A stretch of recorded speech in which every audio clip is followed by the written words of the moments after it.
This episode is proudly supported by Pepe Sayer Australian Cultured Butter, batch churned from single origin cream. We've got a culturing process, a fermenting process, an aging process. So the butter will taste very different than, I guess, the average supermarket butter. I like to say we make butter makers butter. Like, this is the sort of butter makers would like to eat, simply because of the slow process in which we ferment and age and get the flavour into it. You know, the natural fermentation that gets all the flavours into the cream, and then once you churn it, you end up with this really rich, flavoursome butter that evolves and changes because it's a live culture that's in the butter as well. For more information, go to pepesayer.com.au. If anything, my appreciation for cooking has grown. I'm really loving the fact that I love it so much. This is the Deep in the Weeds podcast. I'm Anthony Huckstep. Over the summer, we're going to catch up with past guests and share stories from their lives in food. Today, I'm with Jared Ingersoll. Jared, how are you, mate? I'm really good, Anthony. Fantastic to hear from you. It feels like a long time ago. You were episode 3 of Deep in the Weeds. The world has changed a little bit since then, but everything's a little bit more optimistic. How are you feeling? Yeah, look, I'm feeling pretty good. It's nice having things sort of feel like they're moving back to normal, or at least normal shifting to a place where everybody can enjoy themselves again and get out a bit. But yeah, like I'm actually feeling pretty good. Well, this time of year, everyone does feel pretty good, and Christmas, New Year's, summer. Do you have any stories of food and summer from when you were young? Oh, yeah, because, heaps. And it's one of those things that, like, when I think back, I was telling my kids about this the other day. I still remember my first watermelon and my first mango on summer days. And, like, mangoes in New Zealand were not that common. And, like, I just wanted to stick my face into a watermelon, and would have been about 8 or 9, and just literally just freaking out. Like, it was one of those moments where I was just like, holy, what is this thing? And then just trying to force as much of it in my mouth as possible. And then, when we got together for the family, it was always, especially around Christmas time, you tick all the boxes. There had to be a ham. There had to be family members drunk. But the big one is always the fried eggs and ham the following morning after a Christmas. That's a must do. But food and good times and seasons are pretty much the only things that make me happy, really. Yeah, you have an amazing connection with produce and with nature. You like to get out there and hike and adventure and ski and all sorts of stuff. Do you have any stories of camping and those sort of experiences of getting out in the wild? Yeah, stacks. I mean, some of the best things in the world to do is to go out in the bush and light a fire and cook something over it. Untold, I was reminded earlier about, just having a really good barbecue cook up at a mate's wedding, and then, driving over the fish. That was really funny. Do you remember that one, Huckstep? I can't remember whose wedding it was, but it sounds very familiar. Yeah, it sounds very familiar. I also do a bit of backcountry skiing and stuff as well. So that's sort of the food you take out in those type of environments is a little bit different from if you're doing a car camp. If you're carrying everything, it's got to be super light. But one of the things that I love over winter is just taking out like a little fondue and cooking it in a camp stove. There's heaps. There's so many different things. And in fact, actually, because, we're coming into the festive season, like the last few years, I haven't been indoors over Christmas or New Year's Eve. So, doing things like, cooking big pots of bacon and potatoes and, roasting sausages, just, all that sort of cool campfire-y type stuff. What is it about sort of those adventures that you have out in nature? What is it that you love about it so much? There's a it allows me to just, actually, how do I put this without sounding too weird? I can't function in a city. I actually start to get a little bit tweaked if I spend too much time in a city. It's just something that I have realized that I need to do in order to just keep my shit together. And there's a Japanese phrase which is like, which is beautiful. It's forest bathing, and it just sort of that thing that you get when you go out into nature and you sort of just wash off all the crap and the muck from modern busy day lives. But the other thing that I find really beautiful and empowering about it is it's just reminds you what's important. Like, COVID and all these other things that have happened, they were supposed, they allowed everybody to have a good hard look at what their realities are and what sort of world they want around them. But when you go out for a couple of days hiking, or you put yourself in a really sort of in an environment where you're immersed in nature, it's like there's a bunch of shit you don't have to worry about. It's like, and there's a lot of stuff that just like, Christ, I look at my kids sometimes, they get stuck on Instagram and stuff, and it's just like, man, chuck that shit away and just go sit in the bush for a couple of days, and then you come back and you realize that you actually don't need to spend, you can still engage with these things, but it's a nice short circuit from the world around you.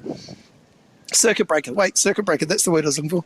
You grew up in New Zealand, and barbecues are popular in Australia and New Zealand, but the hangi is really special to New Zealand. Did you have experiences of that as a kid? Oh, yeah.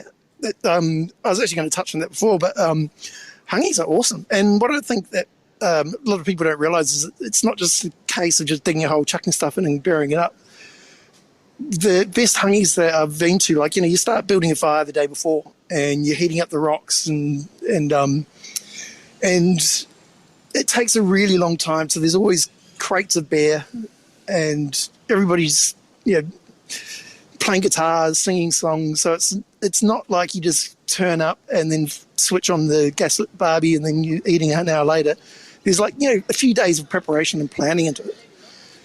And then by the time you finally crack the earth and you bring the food out and you sit down and eat it, it's kind of like that coming together of the food is kind of, just that one little moment is just the result of a couple of days of planning and socializing and connecting.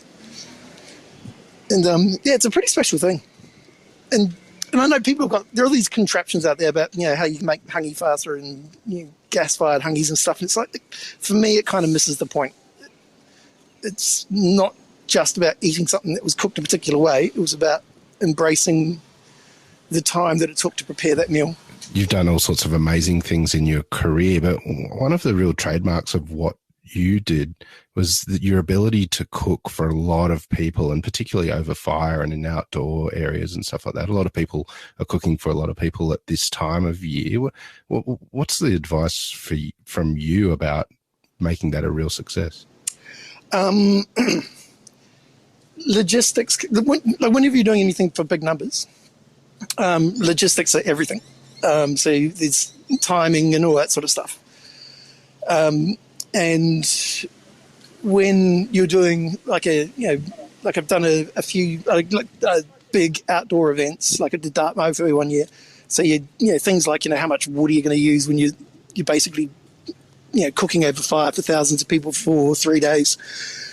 But what I generally find is that when people are cooking at home or for smaller numbers, there's kind of like this thing, you get to a certain number of people that are coming to your house and you start freaking out disproportionately. So it's like, you can cook for yourself, that's fine. I'm cooking for 10 people. It's like, well, for some reason I'm just going to freak out heaps because, when it comes to cooking over fire, like doing a chook or a piece of fish, it's actually a lot simpler than what people think. It's intimidating to think about, but it's not rocket surgery. Like, you're basically putting something over fire until it's cooked. The trick is just understanding the interplay between the heat and the thing you're cooking. And so even if you've never done it before, you know what too hot feels like with your hand. And so, where the meat goes over the flame is actually quite important. I think where people get stuck is that there's the thing where the flame needs to be licking away at the meat. It's actually not the best way to cook, because it sort of gets all smoky and gross. So it's the best piece of advice is that if you're going to cook for a large number of people and you're going to do it over an open fire, just don't freak out, just do it. Don't overthink it. I know it sounds but just if you fear the process, it will stuff up.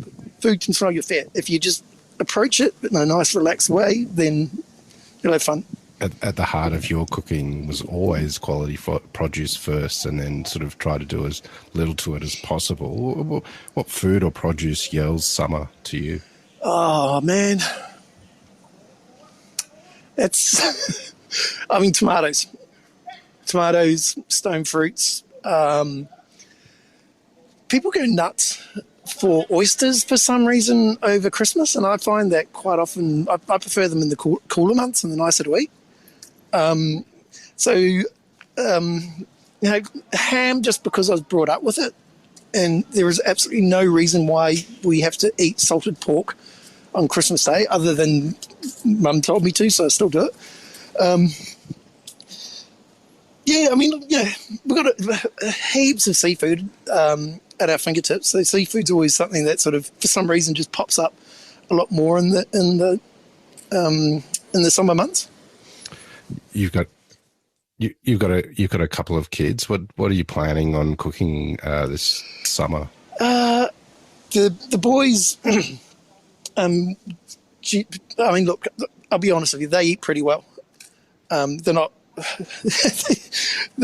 I quite often cook for my own pleasure rather than what their preferences are, and so that's one of the things, since I don't cook professionally as much anymore, I spend a lot more time really enjoying the process in my home kitchen. You just mentioned you're not in the kitchen like you used to be. Has your cooking changed and your sort of interests and the ingredients that you use now that it's more for love rather than the career? It's really cool. It's something that, if anything, my appreciation for cooking has grown. I'm really loving the fact that I love it so much. And it's also, when you remove the logistic concerns about food cost and whether or not staff are going to turn up and all that sort of bollocks, the actual process of cooking, I'm deeply fascinated and I love it. And the types of flavors in food that I cook are not that different from what I used to cook in the kitchen. They're just in different quantities. I still do things like, I don't throw anything out. So I just there's usually some form of a leftover that reappears in the next meal.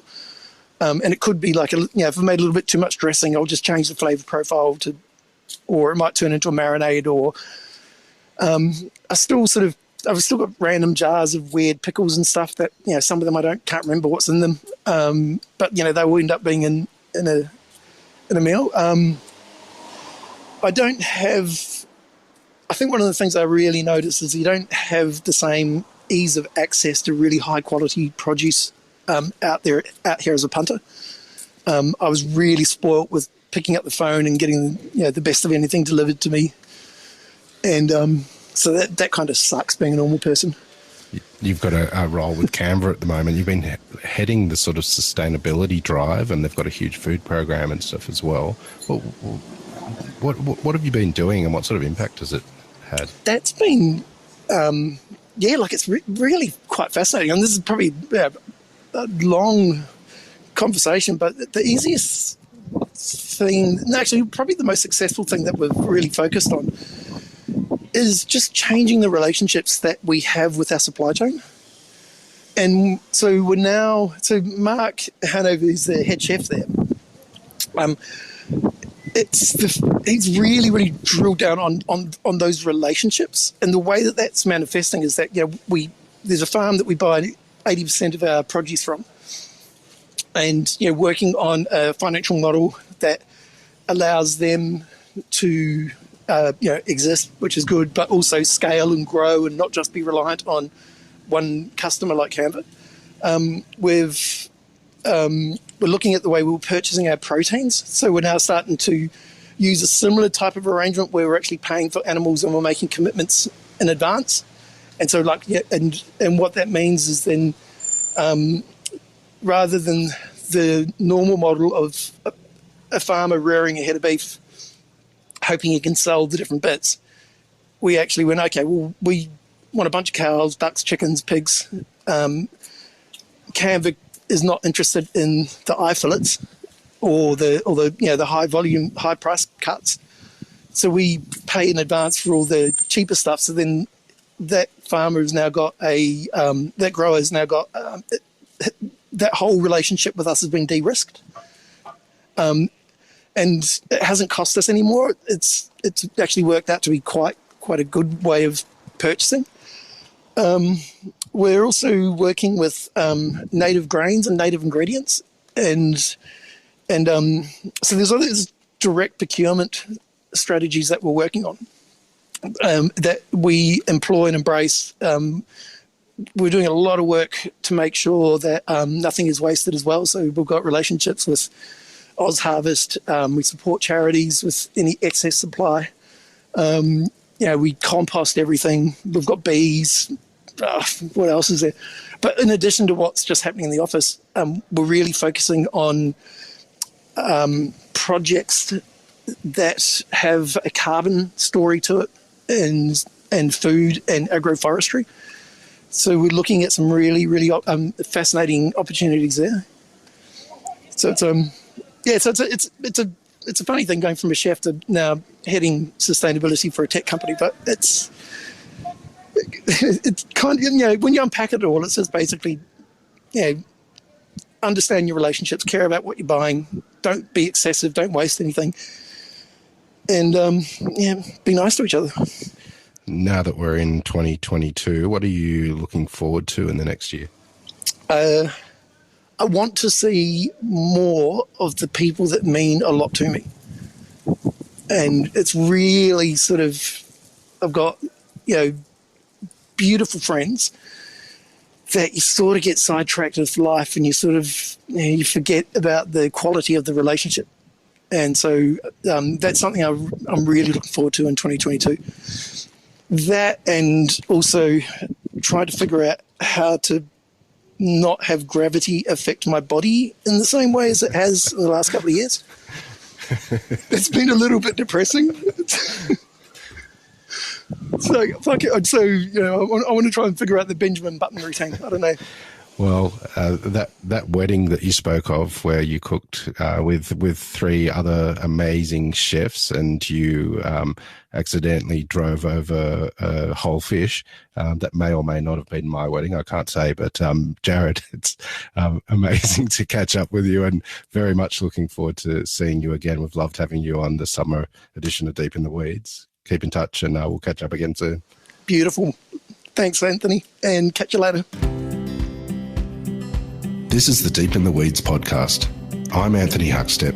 Stay tuned as we take a deep dive into the lives of the incredible people who ply their trade in the food and hospitality sector. Special thanks to executive producer Rob Locke for making this all happen. Follow us on Instagram at Deep in the Weeds Podcast, or email us at podcast@deepintheweeds.com.au. Stay safe and be well.